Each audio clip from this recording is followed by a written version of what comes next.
Hello, everybody. I'm Althea Brooks. I'm Senior Director of Lifetime Learning in the Office of Engagement at the University of Virginia. It's a pleasure to welcome so many of you here today.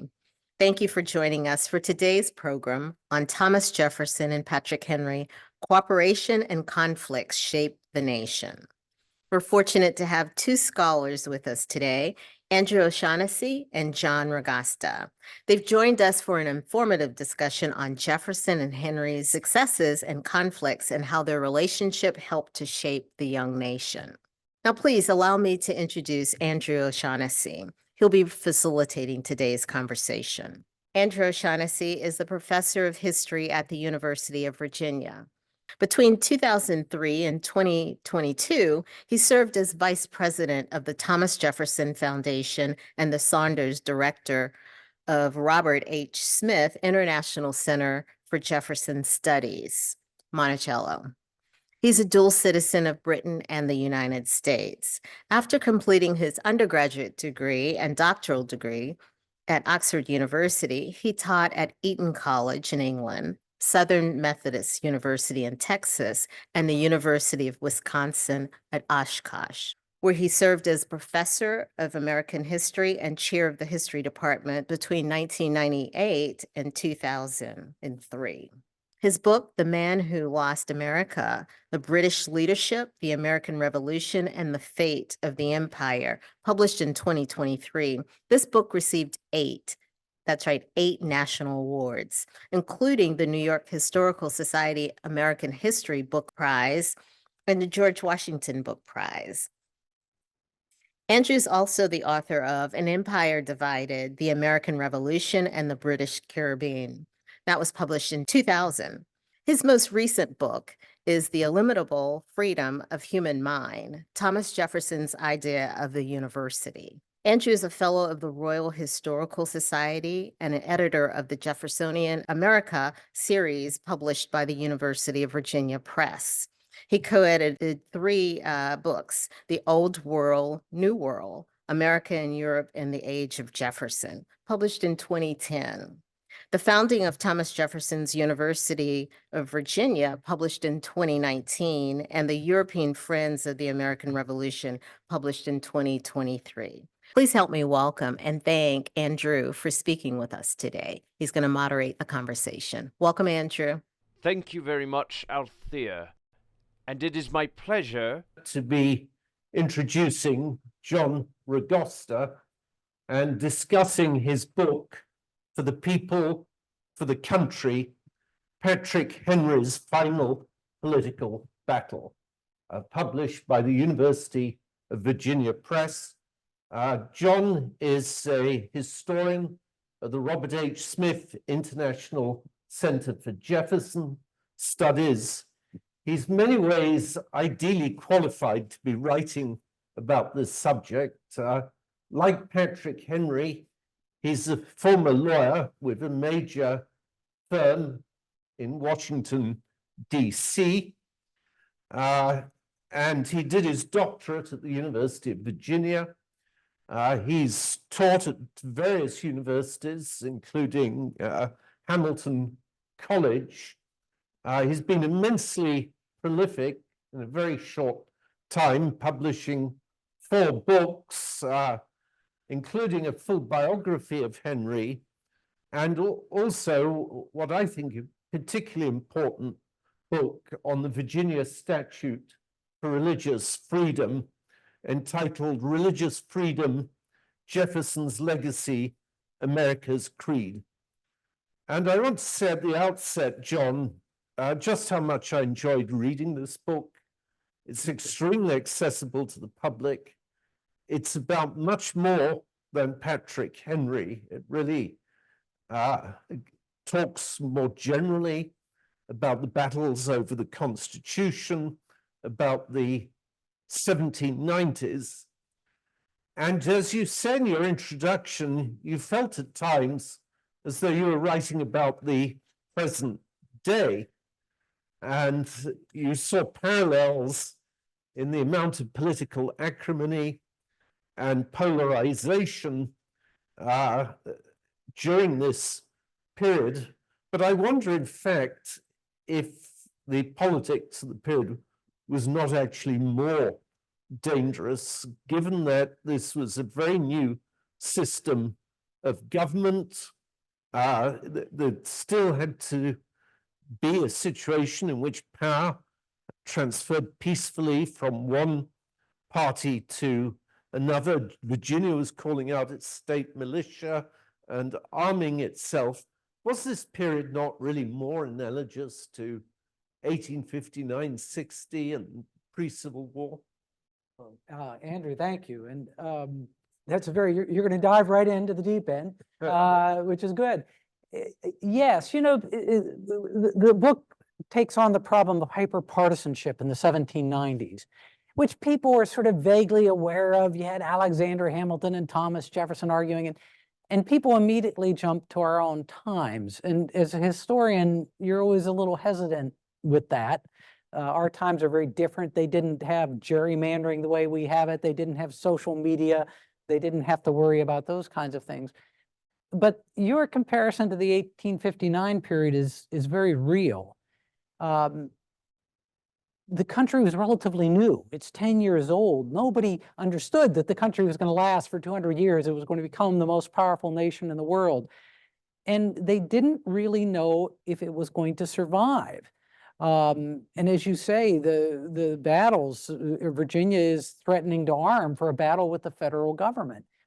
And the interesting thing about the comparison to 1859 is the issue was union in 1799. That Jefferson and Madison, with the Kentucky and Virginia resolutions, this radical states' rights argument, and we can talk about the details of that more, but they threw out the idea of nullification. Jefferson uses that term, and people listening will be familiar with it. That sounds like the Civil War. And Jefferson's saying that a state can nullify the action of the federal government. And what people forget, Jefferson becomes president in the 1800 election, but there was a midterm election in 1798. And the Jeffersonians were shellacked. They got destroyed in that midterm because people thought Jefferson and Madison were threatening the Union. And so the parallel to 1859 is very real. There's a tendency among historians now to explain the differences between the Republican and Federalist parties, and also about the role of central government in terms of the division over slavery. But was slavery really an important political division in the 1790s? Well, that's it's a good follow-up, because no, I mean, we are familiar with the map of slavery, and we see slavery, we read it back because we're familiar with what's going to happen in 1861, the North versus the South. And that had been the situation, certainly since at least 1820 and the Missouri Compromise, that people said states' rights, just like Jefferson had said states' rights. But we all know what they meant was slavery, and that it was about the slaveocracy. So, and that continues even after the Civil War. Edward Pollard's The Lost Cause. Well, it was all about states' rights, but we all know it was all about slavery. But that wasn't true in the 1790s. And in fact, in the dispute we're taking on here in the 1798 to 1800 period, in the clash between the Democratic Republicans and the Federalists, on one hand, you have George Washington and Patrick Henry. On the other hand, you have Thomas Jefferson and James Madison. They're all slave owners. And when you read their letters, when you read the disputes, when you read the newspapers, no one's talking about slavery in 1798. Now, I think part of the reason for that is that nobody thought abolitionism was going to take an effect. And South Carolina and Georgia and Virginia weren't really worried about the federal government was going to destroy the horrid institution of slavery. But this first battle over states' rights was really not about slavery. And what issues, very briefly, because I know it gets very detailed, but if you could just give us where the headings, what were the real issues dividing the country? Well, at a fundamental level, it was how big the federal government was going to be. And that's what makes the conflict here so interesting, because in the Constitution, again, we all think the Constitution has existed since time immemorial, but the Constitution Convention in 1787, the ratification debates in 88, and then the Constitution's implemented in 89.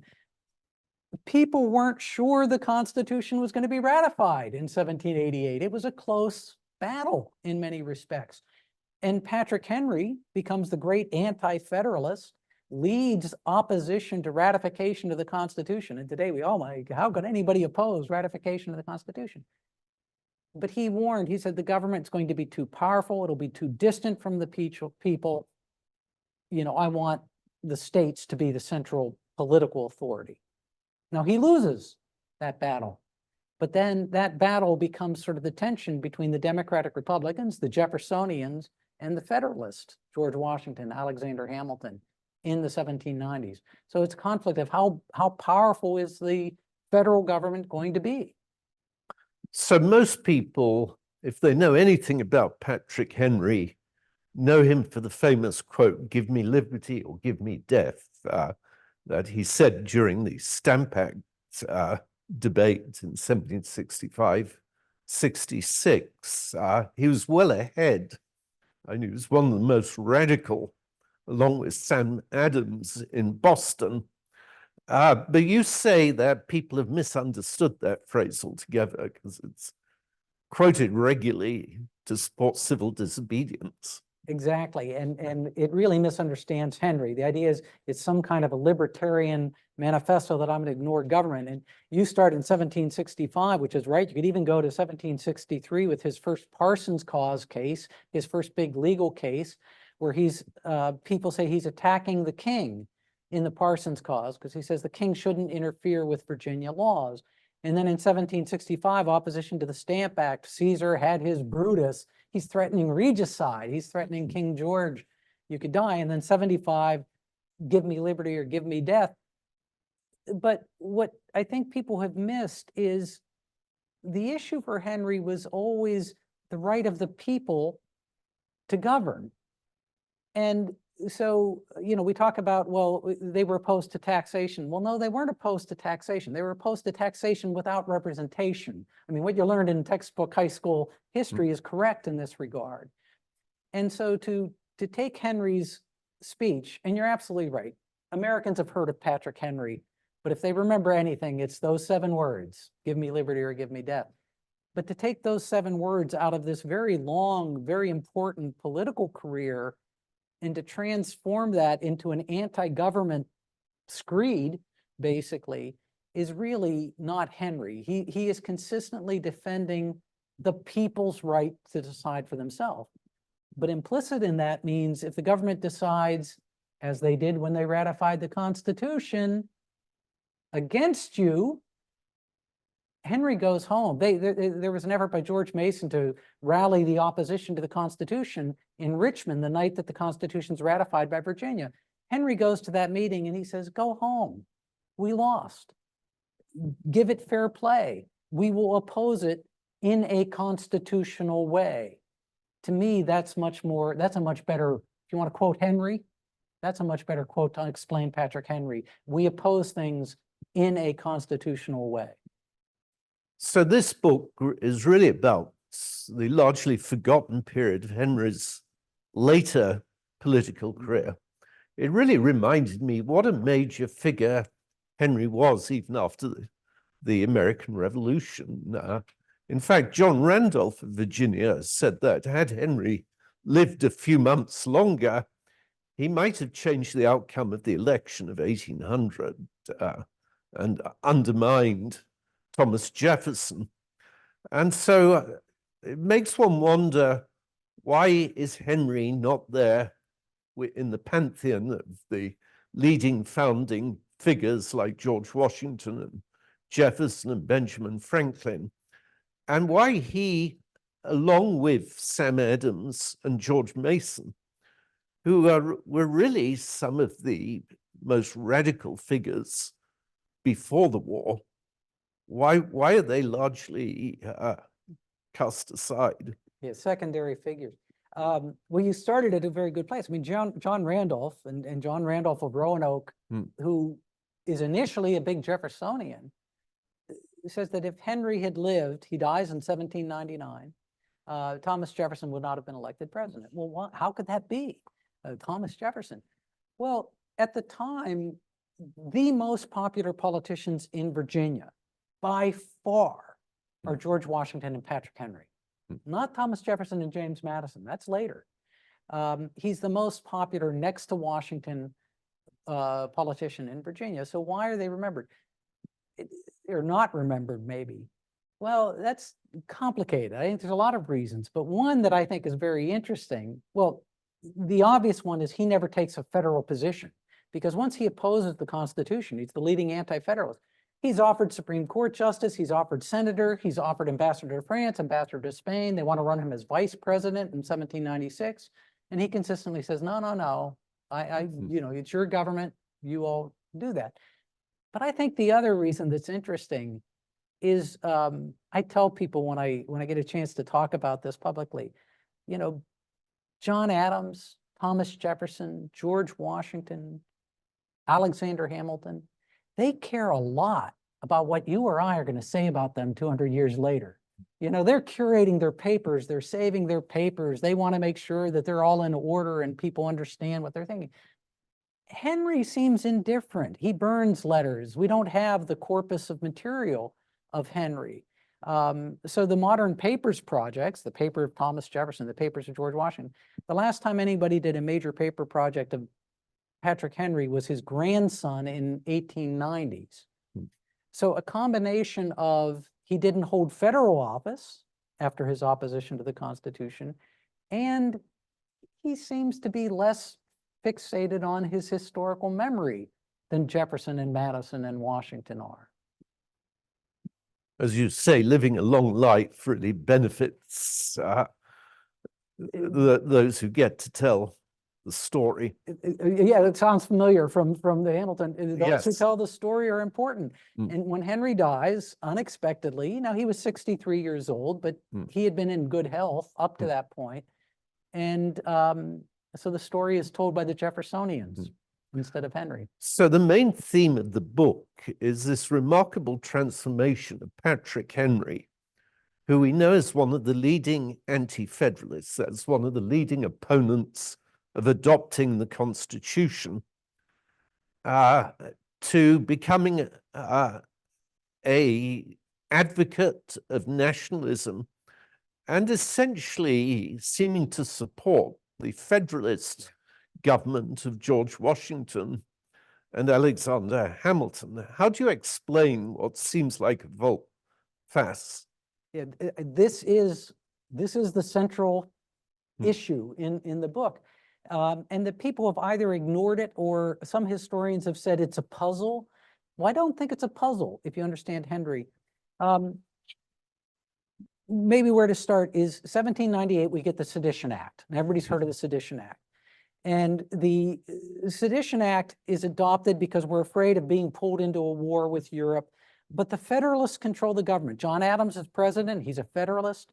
The Federalists control the Congress. And so they passed the Sedition Act. And people today can't imagine this, but it's literally illegal to criticize the President of the United States or the Congress. Now, by the way, you can say whatever you want about the Vice President. Thomas Jefferson's the Vice President. He's a Democratic Republican. And Jefferson quite rightly says this is a reign of witches. How can you have a democracy? How can you have a republic if you can't criticize the government when they do things wrong? But the problem that Jefferson has, and Henry's watching all of this, he's in retirement, Washington's in retirement, they're watching all of this, they're very interested. You see from their letters, they're watching what's going on. And so this is where Jefferson adopts the Kentucky resolutions. He writes the Kentucky resolutions, the Kentucky legislature adopts them, Madison writes the Virginia resolutions. And that's where Jefferson comes up with this idea of nullification. Because if the government, the federal government, is going to throw you in jail for criticizing the government, well, I'm going to turn to the states. Now, this is very interesting because Patrick Henry had been the leader of saying the states should be the ones with the central power. And Jefferson says, I'm going to turn to the states. And the states will nullify the federal government. The states will nullify, the Sedition Act will be null, void, of no force and effect, is the language that Jefferson drafts. He then says the states are merely in a compact with the federal government. The states are independent sovereigns with the federal government. And this is when Virginia starts to arm its militia.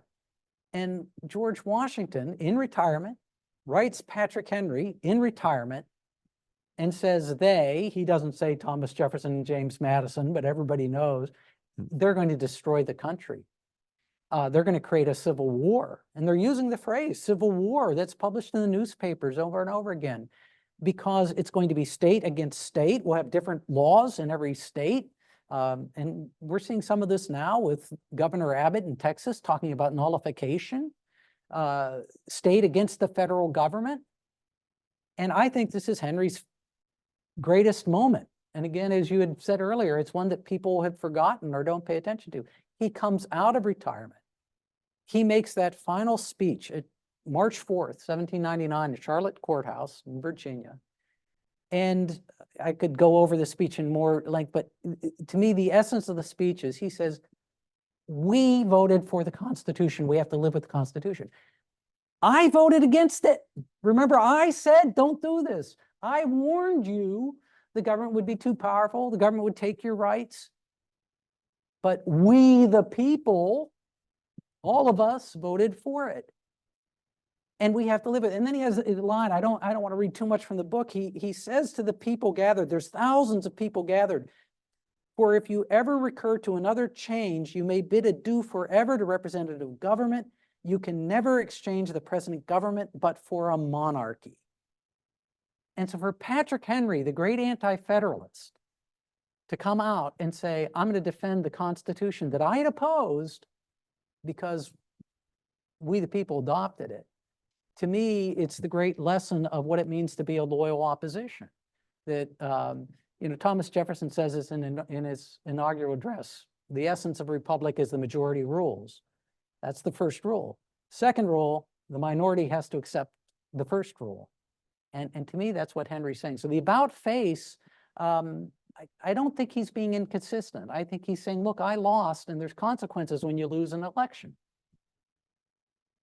So you could have written this book also about Thomas Jefferson, James Madison, Alexander Hamilton. They all share in common with Henry that they shifted their view about the Constitution. And we find that actually the very writers of the Constitution disagreed with each other about how to interpret it. Doesn't this make it problematic if we insist on originalism? Whose original version, whose interpretation do we follow? Well, that's exactly the historians. Historians don't like originalism as a general matter. Yes. It's lawyers who tend to turn to originalism. And your point is exactly right. If we want to talk about what's the original meaning of the Constitution, what did the founders intend? Well, which founder, which day of the week? Because their views change over time. But putting on my lawyer hat for a moment, there's a reason why we want to know what they thought they were drafting, what they intended. Now, lawyers are going to differ dramatically on what's the significance of that. How much are we tied by that? How much do we understand modern circumstances change how we understand these things? But I think you're referencing Jefferson and Hamilton and Madison is very good, because there's a wonderful book you'll be familiar with, Jonathan Ganap's Second Creation, that and this is about the 1790s, that they're still trying to figure out what the Constitution means. They're still trying to figure out, what do you do in this circumstance? What do you do in that circumstance? And so, and we can talk about this some more, but Jefferson and Madison in this instance, Jefferson floats the idea of nullification. Interestingly, he does what we want a politician to do, but they can't admit, I was wrong. I went too far. And I believe, and I think this is something new in the book, that Jefferson as president really pulls back, and Madison really pulls back and realizes, no, if we go to that kind of radical states' rights, the states control the federal government, you don't have a country. And so there is a lot of movement in this period, as you're alluding to. You actually talk in the book about Madison in later life getting into debate with John C. Calhoun, which is an amazing moment because it's really the American Revolution in debate with the Civil War and that generation, and essentially saying that he and Jefferson were not putting forward a theory of nullification and secession. Patrick Henry's views often seem to mirror those of Jefferson. How is it they fell out?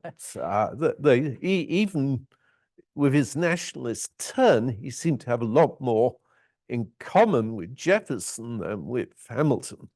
That's one of the troubling aspects, but it highlights, as does the discussion of Sam Adams and George Mason, these people are real people. And we tend to think of them as icons and theoretical people and statesmen. Henry and Jefferson, in fact, politically are much closer than they were personally. And their politics are probably as close as any of the major founders you'd want to talk about. They both are communitarians in many respects. The community gets to decide. They both are states' rights advocates. They're very similar on slavery. We could talk about that. But what happens is, people have disputes. When Jefferson is governor, and those in Charlottesville will be familiar with the story, and the Redcoats have invaded Richmond, and the government moves from Richmond to Charlottesville, and Jefferson's at Monticello, and the Redcoats are coming to Charlottesville, and Jack Jewett, the Paul Revere of Virginia, rides and tells Jefferson that the Redcoats are coming. Well, Jefferson's term as governor was technically over. And he had written the Speaker of the House of Delegates and said, you shouldn't re-elect me. Elect somebody with military experience. There's redcoats all over Virginia. And they do elect Thomas Nelson Jr., who literally leads the Virginia troops at Yorktown, the governor, the sitting governor. But Jefferson made a mistake. They hadn't elected Nelson yet. And so the government fled to Stanton, across the mountains this way. Jefferson fled to his vacation home in Poplar Forest that way, down near Lynchburg. And it appeared as if Jefferson had abandoned the government. The House of Delegates launches an investigation of Jefferson's governorship, in effect accusing him of cowardice, incompetence, dishonor. It's not things you want to accuse an 18th century politician. And he blames Henry.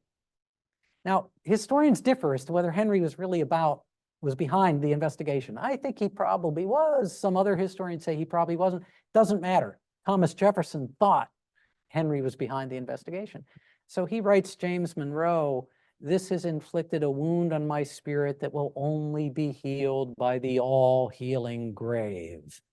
I mean, even for Jefferson, this is a lot. And it's that personal battle. So I tell people, Jefferson had political disagreements with Alexander Hamilton. He had political disagreements with John Adams. He has a personal battle with Patrick Henry. And he never gets over that animosity to Patrick Henry. He was obsessing about it in the last week of his life, trying to get Henry Lee's son to get his father's memoir changed. Yeah, I mean, Henry's dead in 1799. Jefferson lives to 1826. And for those 27 years, anybody who wants to talk about Patrick Henry, he's attacking Henry. But it's the interesting thing from my perspective is that was a personal dispute. That wasn't, these people had personal arguments. And that actually leads to my next question. What role does Jefferson play and his fellow Republicans in besmirching Henry's reputation? And how far was this a deliberate campaign? Oh, I think it was deliberate on Jefferson's part. We have a whole list of quotes. I'll only remember some of them, but he writes to Madison, we have to devoutly pray for Patrick Henry's death at one point. He tells Monroe, the wound on my spirit will only be healed by the all-healing grave. He says Patrick Henry didn't read anything. He couldn't read. He never wrote. He didn't write. He says George Wythe, the leading law professor of early America, refused to sign Patrick Henry's law license. He says Patrick Henry had contempt and hatred for George Washington. Now, a lot of this we know is ridiculous. First of all, somebody found in the 20th century, buried in some archive in some county in Virginia, a copy of Patrick Henry's law license signed by George Wythe. We also know, I had mentioned this final dispute in 1799, it's George Washington writing Patrick Henry, begging him to come out of retirement. Washington and Henry are very close throughout their careers. So that personal battle has an effect. So, but it's also the political dispute. I don't want to say it's entirely the personal battle. So for example, in the political dispute in early 1799, the Aurora newspaper from Philadelphia, which was the Jeffersonian newspaper, the Democratic Republican newspaper, had praised Patrick Henry, said he's one of the great American leaders because John Adams was talking about sending Patrick Henry to France to try to negotiate a peace treaty to avoid war with Napoleon, of all people. And they praise Henry. They say he's a great American, he's brilliant, everybody trusts Henry. Yes, send Patrick Henry, because they're thinking we can trust him. He's a Virginian, he's a states' rights man. Well, when he makes this speech at Charlotte Courthouse on March 4th, the Aurora completely changes its tune. And they say he's senile, and they actually end the article with a fart joke about Patrick Henry. I mean, which is, you know, the Aurora is telling fart jokes about Patrick Henry. That was because of the political opposition over states' rights. But this combination of Jefferson's personal vitriol, I mean, he's talking to Daniel Webster in 1823 about Patrick Henry was a terrible lawyer. And then add to it this political dispute from 1799. And that's the other factor. So I'd been saying earlier, I don't think Henry really cares as much about what you and I think about him 200 years later as Thomas Jefferson did. But add to that this attack on Henry, which goes on for years, and it has an effect. Now, if you read Ron Chernow's biography of Alexander Hamilton, which inspired the musical on Broadway, or if you read David McCulloch on John Adams, which inspired a mini-series on John Adams, you get a very negative view of Thomas Jefferson. It's written entirely, both books are written entirely from the perspective of the historical actor. It seems to me you're much more balanced in your approach and have empathy for all parties. And you're really explaining the acrimony and bitterness and the exaggerations and extremities of the period, in that both sides have this patriotic belief that the other side will destroy all the gains of the American Revolution. If it's the Republicans fearing that the Federalists will reintroduce monarchy, aristocracy, and make America essentially a glorified colony of Britain, or the Federalists believing the Republicans will produce anarchy, irreligion, expand. Well, you're absolutely right. This is the hyper-partisanship that we started with, and they really had the nation on the brink of collapse. There was concern we'll have regional, republics. We'll have a Southern Republic and a New England Republic. But the interesting part, I like where you started the question, because if I had finished this book 3 or 4 years earlier, I don't know that I would have understood Jefferson as well, and I don't know I would have been as fair to Jefferson. What's interesting is you have that battle going on, and the Jeffersonians thinking the Federalists are monarchists, and the Federalists thinking that the Democratic Republicans are going to destroy the country and are atheists. But and this starts, and I came across a remarkable letter. It's just, you'll appreciate this. Sometimes you come across a letter and aha, I see it. 8 days after the Virginia resolutions are adopted, which James Madison drafted, they're his resolutions, every word of them he wrote. 8 days after the Virginia resolutions are adopted, he writes Thomas Jefferson in a letter that basically says, maybe we went too far. And the Virginia resolutions are not nearly as strong as Jefferson's Kentucky resolution. And so I believe that Jefferson and Madison very intentionally, the book talks about this at some length, pull back and realize, we're engaged in this hyper-partisan battle, but we're risking the nation. And Jefferson is a states' rights man, but he does value the Union. He values the Union immensely. And so if I suggest to people, reread Jefferson's first inaugural address. And we talk about his inaugural address. And the only thing anybody remembers is we were all Republicans, we were all Federalists. And that's always treated as sort of a giveaway line, like Jefferson, almost like patting the loser on the head. Yeah, but I won. You know, the Republicans won. I don't think that's what Jefferson's saying. I think if you read that inaugural address and then look at what he does as president, Jefferson is very distinctly saying, you know, we just had these battles, we just fought each other. I understand where the Federalists were coming from. I understand that what unites us is more important than what divides us. I understand the Union, what's the phrase he uses, the sheet anchor of our protection at home and at abroad. And that Jefferson has been accused, you well know, for 200 years. People, they said it at the time, and historians have been saying it ever since, Chernow and others, that he was a hypocrite because he doesn't do as president the things he was saying in the 1790s.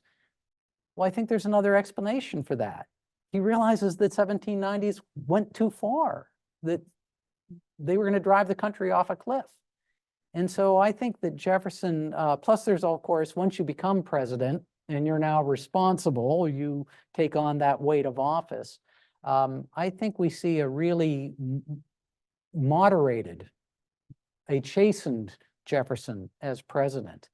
And people say, I'm not the first who's made this observation, Jefferson is maybe the first president who really understands the president speaks for the entire nation. You can't be just the president for those people who elected you. And he seems to internalize this idea of, look, we're one nation. We do have to speak with one voice on fundamental issues. Although your former supervisor, Peter Onuf, argues that actually what he's saying is we've all become Republicans and we've destroyed the Federalists and that, you know, just as he believed everyone, if they thought about religion, would become a Unitarian, he felt if people were rational, they looked at the evidence, they'd all be Republicans. They'd all be Republicans. And, you know, wasn't there a belief that there should be no opposition, that that everybody should be on the same page, put forward the national good, and according to which party you're in, you believed that they would... It's us. Yeah, it's us. No, I think that's right. And he does say, for example, you know, the radical Federalists, the what's the term he uses, but you know, the radical Federalists, we can't redeem them. But yes, everybody else is going to be a small r Republican, I think. But if you look at that first inaugural address, for example, he says at one point, and I had reread that address multiple times, but when I reread it in this light, he talks about, I understand why the Federalists were concerned that maybe France would invade, because the Federalists were talking about Napoleon's going to invade America. Now we look at that, we say, that's ridiculous. Napoleon was not going to invade America. The Jeffersonians were saying, that's ridiculous. Napoleon's not going to invade America. But in his inaugural address, he says, I get it. I understand why you were worried about that. So yes, Jefferson has this attitude, everybody's going to be like me, everybody's going to realize I'm smart and I'm rational, so we're all going to be Unitarians, we're all going to be Republicans.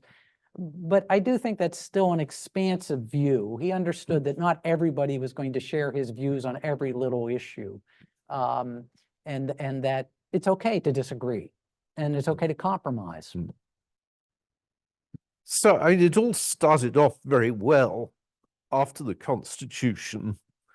They were idealistic. The first government, George Washington, aimed to bring together all the differences of opinion. So you have Hamilton and Jefferson all in the same government. There's no opposition. You've given us some sense of why things go wrong, and it's a basic debate about central government.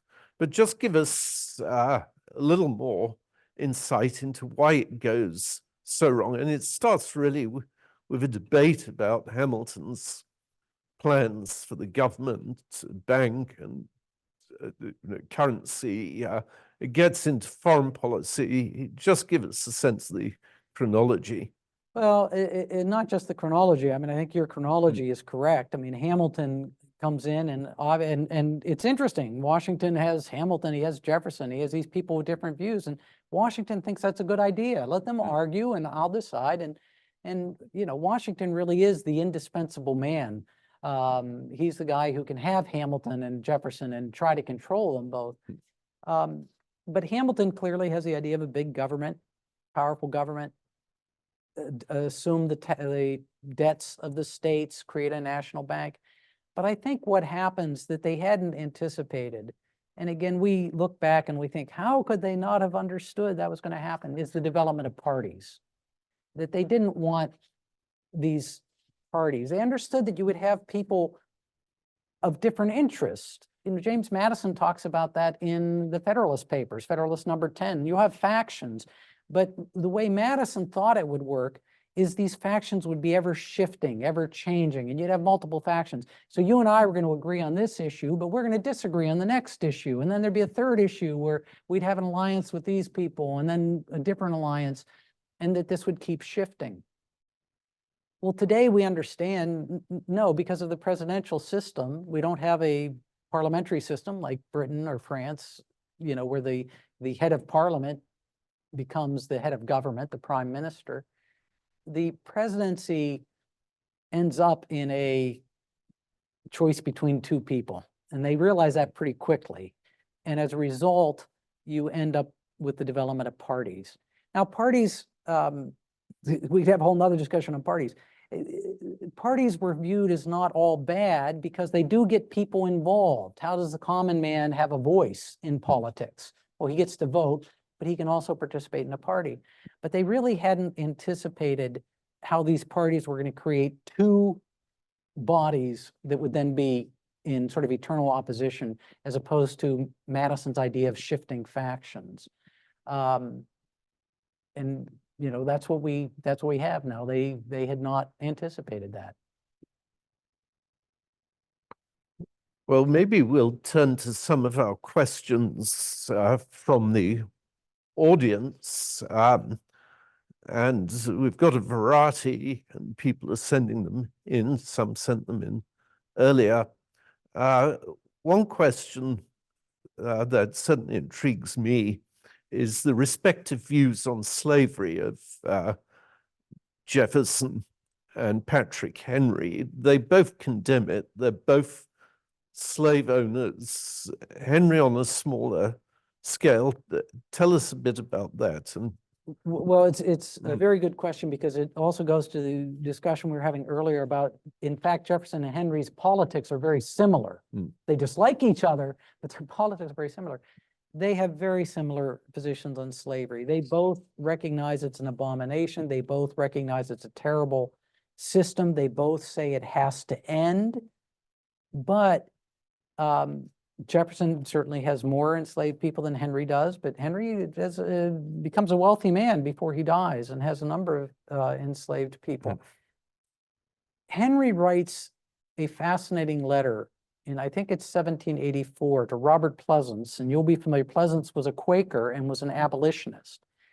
And Jefferson has these letters as well, where people write him throughout his life and say, look, you've said slavery is wrong. You've said it needs to end.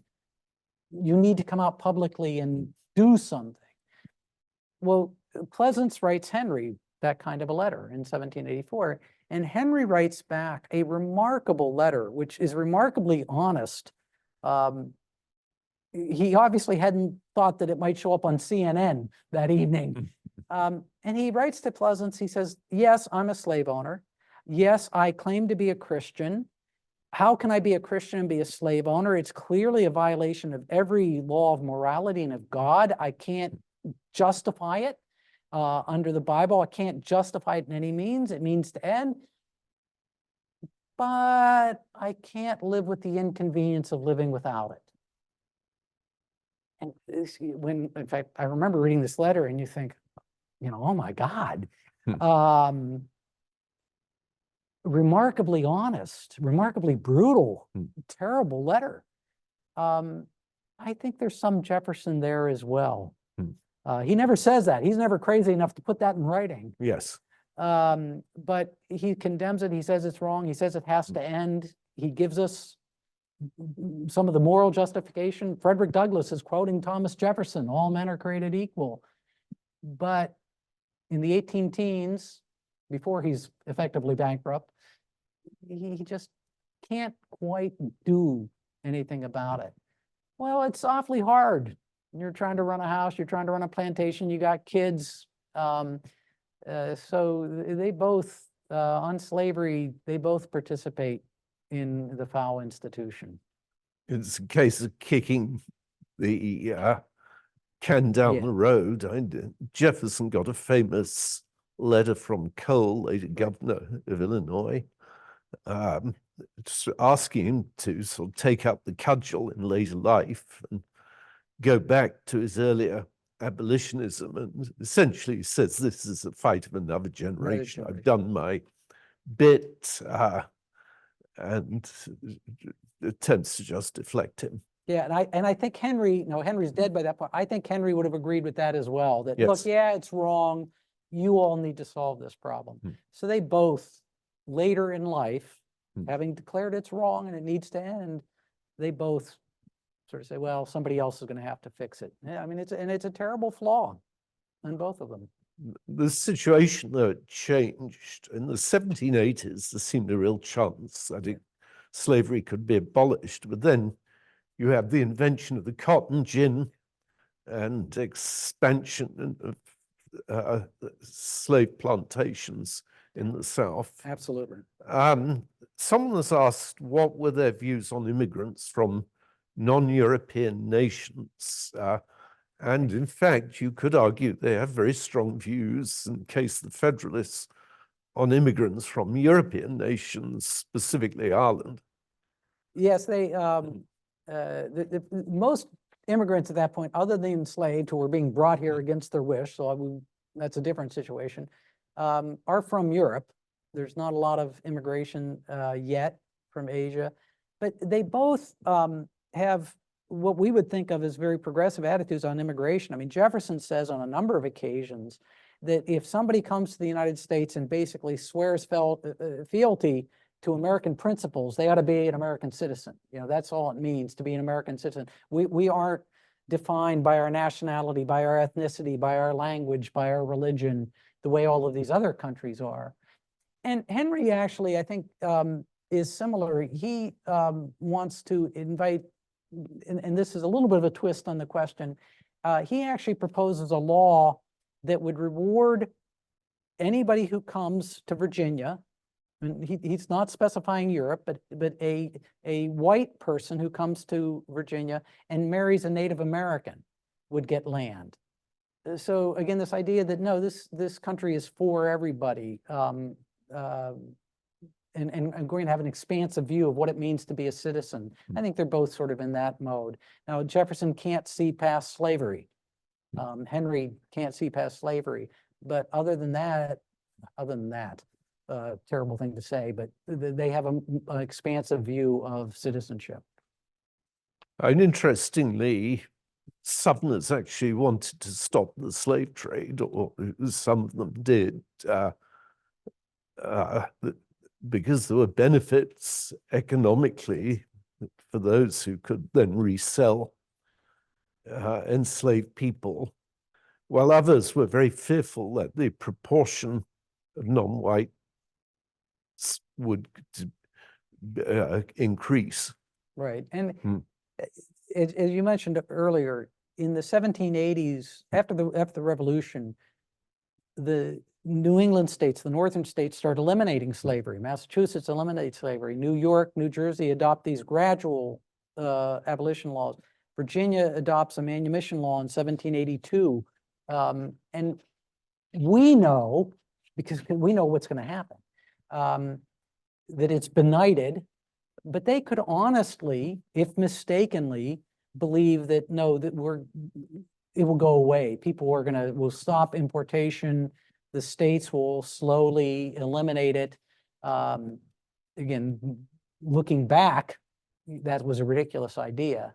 But I think Henry and Jefferson are both in that mode. They're almost Pollyannish about what's going to happen to slavery. So someone's asked, why did Patrick Henry not fight in the Continental Army under George Washington, and was he a coward? What was he actually doing during the Revolutionary War? Jefferson, we were talking about the terrible things Jefferson said. Jefferson calls him a coward at one point. Yes.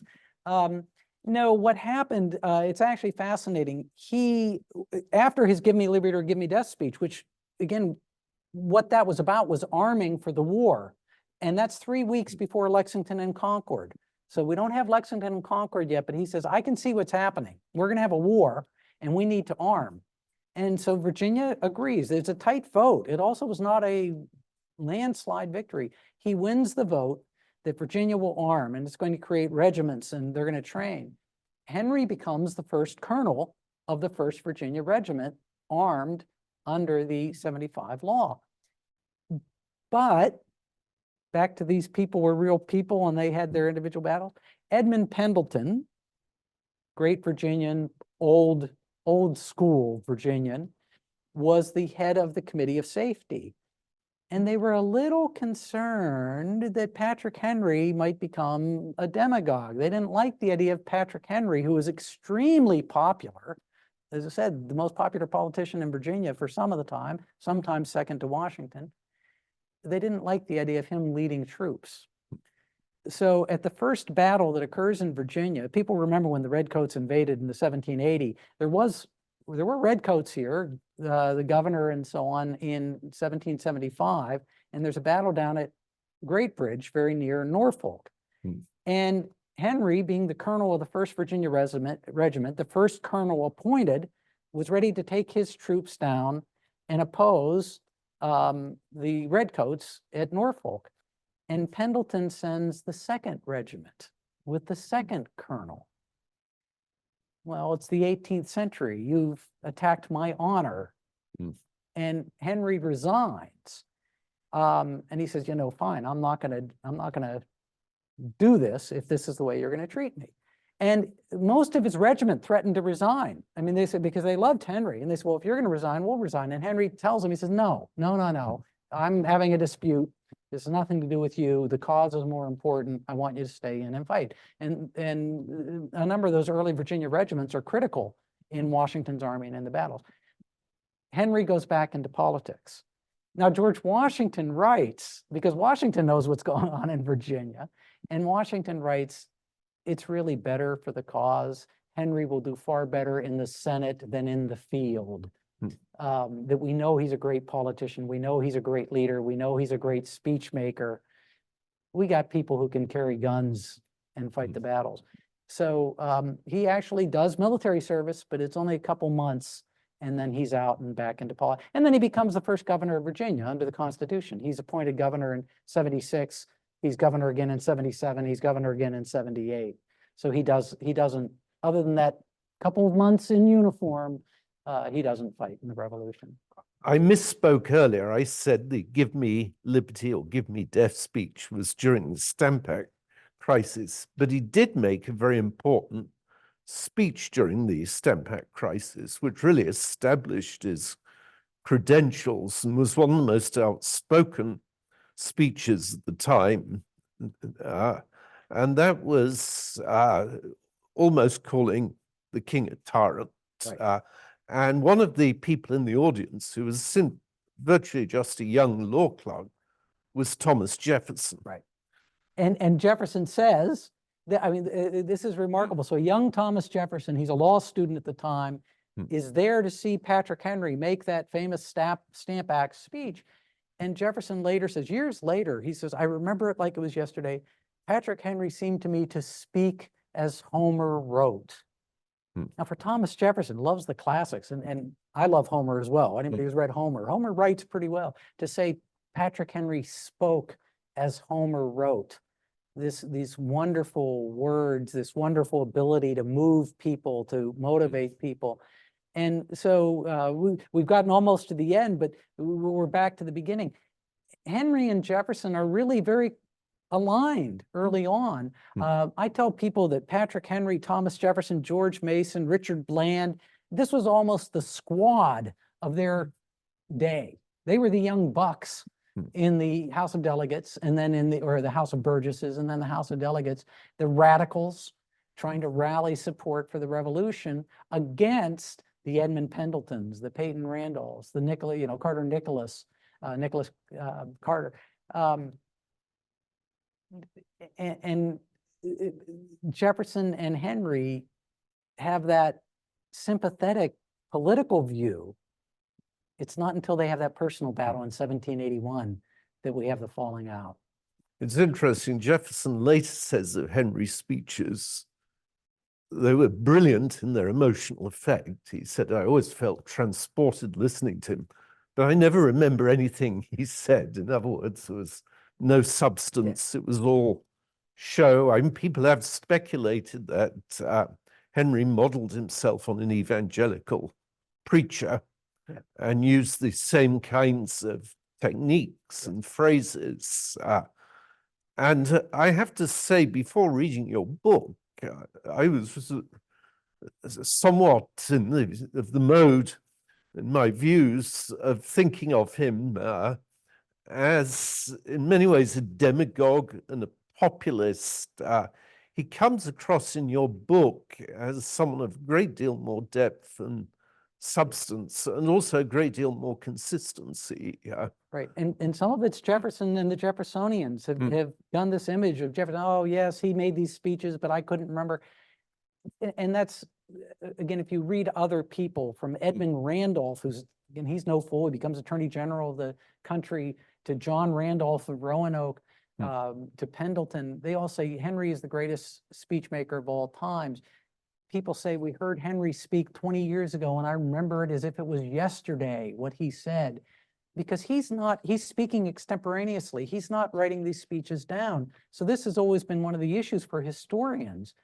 Most of what we have as Henry's speeches are somebody else telling us, oh, I was there, and this is what Henry said. And they're obviously not getting all of his words. He'll speak for an hour, and you'll have a speech that's maybe 15 minutes. But in Jefferson's more honest moments, he seemed to speak to me as Homer wrote. And I do think your comment, yes, he's a great speech maker, but I think we've discounted how substantive he is and how committed he really is to the nation and to the community, even when he loses. I mean, that should be the standard for an American citizen. I don't know about you, the person I vote for doesn't always win the election. But if you're going to live in a country, a democracy, you've got to support the country even when the other guy, the other girl, wins the election. And Henry, that's Henry.